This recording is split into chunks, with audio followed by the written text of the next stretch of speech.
Sir Henry Rider Haggard बरतानवी civil servant और मुसन्निफ था। ये 1875 में साउथ अफ्रीका आया और यहाँ खसूसी कमिश्नर का मुआविन बन गया। वो जनूबी अफ्रीका में बरतानवी कॉलोनी की तश्कील का ज़माना था। नौजवान हैगर्ड उस ज़माने में अफ्रीका आया और उसने एक सिरे से दूसरे कोने तक अफ्रीका को देखना और समझना शुरू कर दिया। वो उस ज़माने में घूमता हुआ जिम्बाब्वे की सरहद पर वाक़े एक छोटे से कस्बे में पहुंच गया। मुकामी लोग इस टाउन को मजाजी कहते थे। इस टाउन और इसके गिर्द आबाद इलाके पर एक पुरअसरार खातून हुक्मरानी करती थी।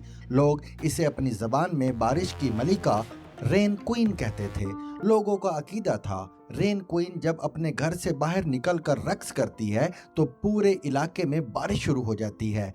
रेन क्वीन साल में सिर्फ एक बार अपने घर से बाहर निकलती थी और वो इसके अलावा किसी शख्स से मुलाकात नहीं करती थी। वो अगली रेन क्वीन के लिए ज़िंदगी में एक बार अपनी मर्जी के मर्द से मिलती थी। इस एक मुलाकात से उसके बतन से लड़की पैदा होती थी। वो इस लड़की की परवरिश करती थी, उसे बारिश का जादू सिखाती थी और जब वो लड़की जवान हो जाती थी तो पुरानी क्वीन फौत हो जाती थी और नई मलिका उसकी जगह ले लेती थी। हैगर्ड किसी न किसी तरीके से रेन क्वीन तक पहुंच गया। इसकी उससे मुलाकात हुई। इसने उसकी कहानी सुनी तो पता चला रेन क्वीन अवागान का सिलसिला है। उसका नाम आयशा है, वो अरब है और उसका दावा है वो 2000 साल बाद दोबारा पैदा हुई है। उसका महबूब भी अनकरीब उससे मिलेगा और वो दोनों नई रेन क्वीन पैदा करके एक बार फिर दुनिया से रुखसत हो जाएंगे। हैगर्ड ने ये कहानी सुनी और इसने उसके दिल और दिमाग पर गहरा नक्श छोड़ा। वो जॉब मुकम्मल करके लंदन वापस आया और लिखारी की हैसियत से नया कैरियर शुरू कर दिया। उसने 1887 में शी के नाम से नावल लिखा और अंग्रेजी दान तबके में तहलका मचा दिया। शी अपने दौर का सबसे ज्यादा पढ़े जाने वाला नावल था। हैगर्ड ने इसके बाद उसकी दूसरी किस्त आयशा की वापसी के नाम से लिखी। ये नावल भी साबिक नावलों की तरह बेतहाशा मकबूल हुआ। मैंने ये दोनों नावल्स जवानी में पढ़े थे। उर्दू में उनका तर्जुमा आशा और आशा की वापसी के नाम से हुआ था और वो इतने पुरअसर और शानदार थे कि मैं आज 40 साल बाद भी उनके असर से नहीं निकल सका। डॉक्टर काशिफ मुस्तफ़ा साल पहले पाकिस्तान तशरीफ लाए और उन्होंने बातों ही बातों में मजाजी और रेन क्वीन का जिक्र किया और मैं हैगर्ड के दोनों नावलों में वापस कूद गया और मैंने फैसला कर लिया मैं इंशाअल्लाह मजाजी भी जाऊंगा और रेन क्वीन का डांस भी देखूंगा। हम हफ्ता 10 सितंबर की सुबह मजाजी के लिए रवाना हुए। ये साउथ अफ्रीका के सूबे लिम्पोपो का हिस्सा है और जिम्बाब्वे के बॉर्डर पर वाक़ है। जोहान्सबर्ग से मजाजी पहुंचने में 4 घंटे लगते हैं। हम हाईवे से होते हुए दोपहर 1:30 बजे मजाजी पहुंच गए। साउथ अफ्रीका की सड़कें और रेस्ट एरियाज यूरोप की तरह जदीद और बासहूलत हैं। हाईवे पर सफ़र करते हुए एक लम्हे के लिए भी महसूस नहीं होता हम अफ्रीका में घूम रहे हैं। ये सब गोरों का कमाल है। हॉलैंड के बशिंदे 1652 में साउथ अफ्रीका आए थे। उनके पीछे पीछे जर्मन पहुंचे। बाद अज़ा बरतानवी जमींदार भी जनूबी अफ्रीका पहुंच गए और ये अपने साथ हिंदुस्तानी बाशिंदे भी ले आए। यूं साउथ अफ्रीका 4 कौमियतों में तकसीम हो गया। स्याफाम बाशिंदे लोकल थे। मलेशिया के मुसलमानों ने उन्हें काफर का नाम दे दिया। हॉलैंड, जर्मनी और बरतानिया के आका बोर कहलाते हैं। हिंदुस्तानी मुहाजिर रेलवे लाइन बिछाने के लिए लाए गए थे। ये रेलवे स्टेशनों पर काम करते थे, लिहाजा उनका नाम कुली पड़ गया और इन सब के मिलाप से एक नई नस्ल ने जन्म लिया और ये नस्ल क्लर्ड कहलाने लगी। गोरे साउथ अफ्रीका पर 350 साल हुक्मरान रहे। ये खिता कुदरती वसाइल से माला माल है। दुनिया में सोने और प्लाटीनियम की सबसे बड़ी कानें साउथ अफ्रीका में थी। एक वक्त था जब दुनिया का 70% सोना यहाँ से निकाला जाता था, जबकि प्लाटीनियम में आज भी उनका शेयर 70% है।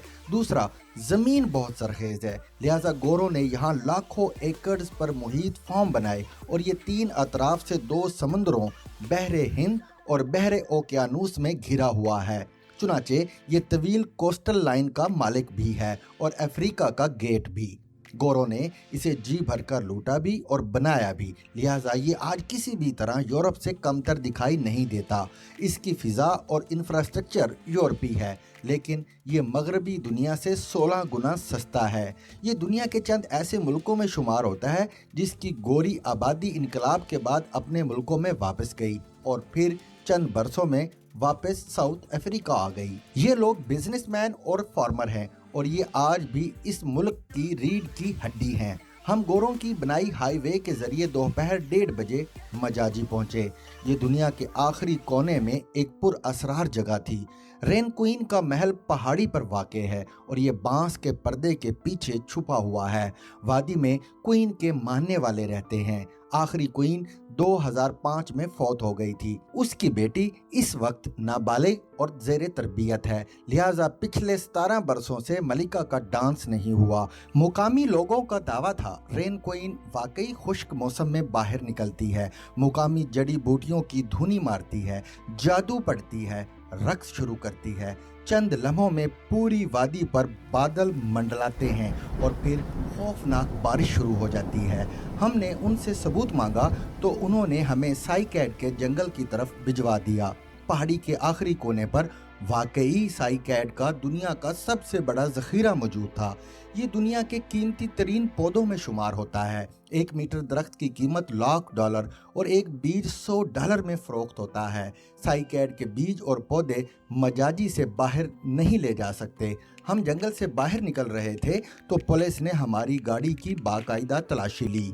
ये पौधा बेशुमार बीमारियों का इलाज है। इसके लिए बेतहाशा बारिश और पानी दरकार होता है, जबकि मजाजी का इलाका खुश्क और बेआब हो गया है, लिहाजा वहाँ साइकैड की मौजूदगी का इम्कान नहीं हो सकता था। मगर वहाँ दुनिया का सबसे बड़ा ज़ख़ीरा मौजूद था। मुकामी लोगों का कहना था हमारी मलिका इससे चंद 100 मीटर के फासले पर रक्स करती है। चुनाचे यहाँ हर साल मौजज़ाती बारिश होती है और ये पौधा इस मौजज़ाती बारिश का नतीजा है। मुकामी लोग अपनी मलिका का बेइंतहा एहतराम करते हैं। यूँ महसूस होता था ये लोग किसी गहरे जादू के ज़ेरे असर हैं और मलिका के बारे में कोई मनफी बात सुनने के रवादार नहीं हैं। ये भी मालूम हुआ साउथ अफ्रीका का हर सदर हलफ लेने के बाद रेन क्वीन के दरवाजे पर सलाम के लिए ज़रूर पेश होता है। नेल्सन मंडेला भी उनमें शामिल थे। वो अपने सदारती दौर में कई मरतबा मजाजी आए और मलिका के साथ तवील डायलॉग किए। मलिका के ज़ायरीन पूरे अफ्रीका में बिखरे हुए हैं। ये दूर दूर से उसकी ज़ियारत के लिए मजाजी आते हैं और खुली आंखों से बारिश देखते हैं। क्या रेन क्वीन वाकई बारिश ला सकती है या फिर ये भी बेशुमार दूसरे इल्यूजन की तरह एक मिथ, एक धोखा है? मैं वहाँ खड़ा होकर ये फैसला नहीं कर सकता था, लेकिन लोग बहरहाल इस पर यकीन करते हैं और ये मुशाहिदे का दावा भी करते हैं और मेरी ज़िंदगी भर का तजर्बा है। दुनिया में हर चीज़ मुमकिन है। इस कायनात में सब कुछ हो सकता है और लोग अगर किसी चीज़, आदत या रिवायात पर यकीन रखते हैं तो फिर हमें मान लेना चाहिए। हमें उनके यकीन पर शक नहीं करना चाहिए। दुनिया अगर हमारी इबादत और अकायद का एहतराम करती है तो फिर हमें भी दूसरों के अकायद, रिवायात और इबादत का एहतराम करना चाहिए। हमने रेन क्वीन के अहाते में जाने की कोशिश की मगर इंतज़ामिया ने हमें इजाज़त नहीं दी। हमने वो रात ज़नीन में गुजारी। ये छोटा सा पहाड़ी कस्बा है, साफ सुथरा है और सियाह यहाँ आबशार, जंगली हयात और ट्रैकिंग के लिए आते हैं। शहर के गिरदो नवा में गोरों के फार्म हाउसेज हैं। दूर दूर तक सब्ज़ा खेत और बागात बिखरे हुए हैं। साउथ अफ्रीका के गोरों का सिर्फ एक मुतालबा होता है, अपनी शराब, अपना फार्म हाउस और प्राइवेट ज़िंदगी। ये हुकूमत को अपनी हदूद में दाखिल नहीं होने देते। ये हुकूमत को साफ कह देते हैं आपको मुझसे जितनी पैदावार चाहिए मैं दूंगा, जितना टैक्स चाहिए आप वो भी ले लो, बस मुझे अपनी मर्जी की ज़िंदगी गुजारने दो, काम करने दो। चुनाचे हुकूमत उनकी ज़ाती ज़िंदगी में मुदाखलत नहीं करती। ये फार्मिंग करते हैं और अपने फार्म हाउस में अपने जानवरों और ख़ानदान के साथ मज़े से ज़िंदगी गुजारते हैं। ज़मीन में सैकड़ों एकड़ के हज़ारों फार्म हाउसेस थे।